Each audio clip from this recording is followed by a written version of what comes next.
What's up, everybody? This is Charles. I want to welcome you guys to another episode of the Dreamerspro Show, where we cover everything from sports, hot topics, classic debates, entertainment, where we give you guys a fresh perspective on things and how we see them. And in today's episode, basically, we're going to be talking about how an insider reveals why this will be the most dangerous Kawhi Leonard ever. So that's the topic I want to get into in today's video. But before we get into that, I want you guys to please make sure you go ahead and hit the like button if you haven't already.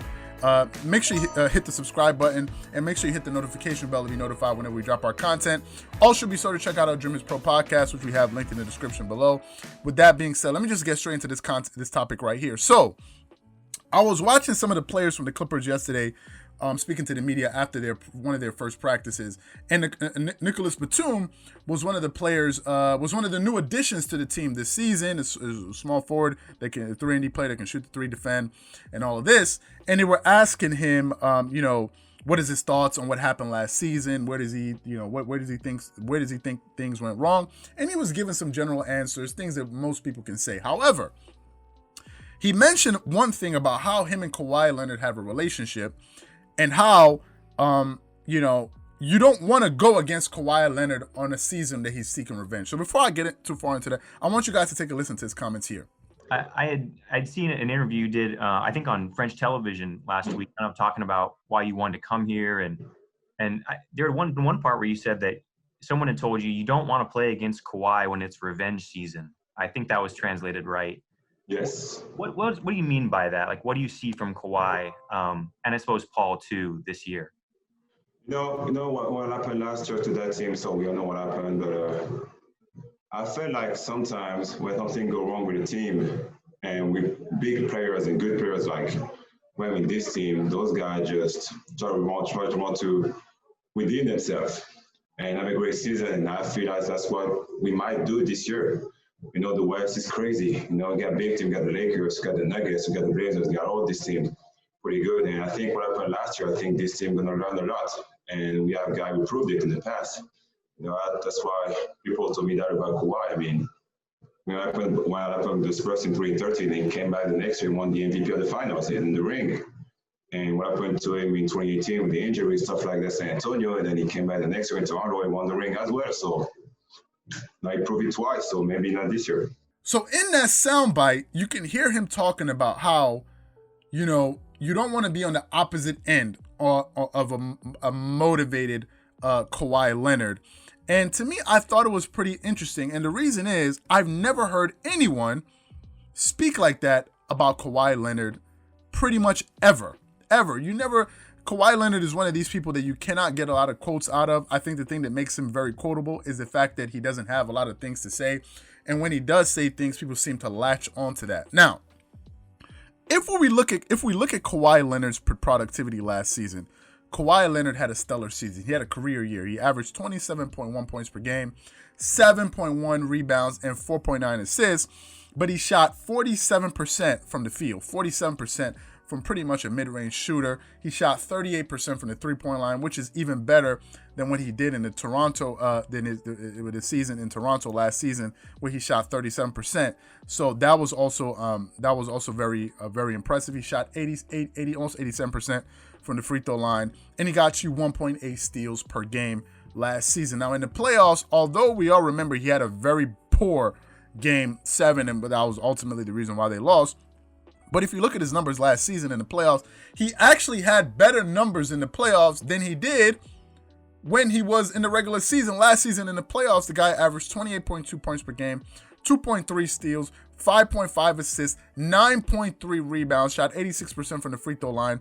He shot poorly from the three-point percentage, which was 33%, but he shot 49% from the field. So all of his numbers went up with the exception of his three-point shooting. Now, a lot of people have criticized Kawhi Leonard for his lack of leadership, for him seeming to be very aloof. Stephen A. Smith has been like, when are we going to put the blame on Kawhi? Now, I have a theory about Stephen A. Smith and Kawhi Leonard. My theory is this, just to go off topic a little bit.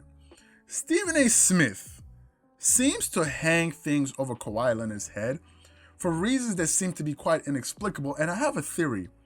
I think Stephen A. Smith speaks in the manner that he does about Kawhi Leonard because Kawhi Leonard would never, ever give Stephen A. Smith an interview. I have a feeling about that. I could be wrong, right? I could be absolutely wrong about that. I could be reaching, but I think there may be a part to that because I don't think Kawhi Leonard is interested in giving Stephen A. Smith, and for anyone for that matter, but certainly Stephen A. Smith. I don't know why. Stephen A. Smith seems to get a lot out of the fact that he never seems to give Kawhi Leonard his props, even all throughout this time when he was winning his title with the Toronto Raptors. It was just something that came to my mind, and I just thought, hey, let me throw that out there. So, from what we know, Kawhi Leonard has heard all of the criticisms that has been levied his way. Now, he's not on social media. Fine, he doesn't have an Instagram account. He doesn't have he's not active out there, so you're never going to see a post from him. But we do know that people around him are, and people around him are going to let this guy know, hey, listen, this and this is what people have said about you. The last time the NBA and people came out and doubted Kawhi Leonard, what happened? The last time something like that happened was when he won the NBA title. The year before that, when he only played 9 games for the San Antonio Spurs, where he said he was injured and he didn't trust the Spurs doctors because they were trying to rush him back because they were trying to make a title run. Everyone came down on him. Skip Bayless came down on him. So many people in the sports media said the guy doesn't want to play. He's afraid of the pressure.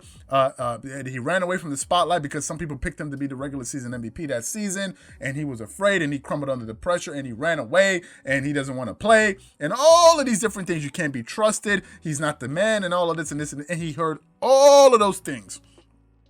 And how did Kawhi Leonard answer his doubters that season? All he did was, when he went into the playoffs last season for the season before for the Toronto Raptors, all he did was, in 24 games for the entire playoffs, was average 30.5 points per game, 1.7 steals per game, 3.9 assists, 9.1 rebounds, shot 88% from the field, 38% from the three-point line, and shot 49% and led the playoffs in points, rebounds, and steals, and had the third highest scoring output in the history of basketball.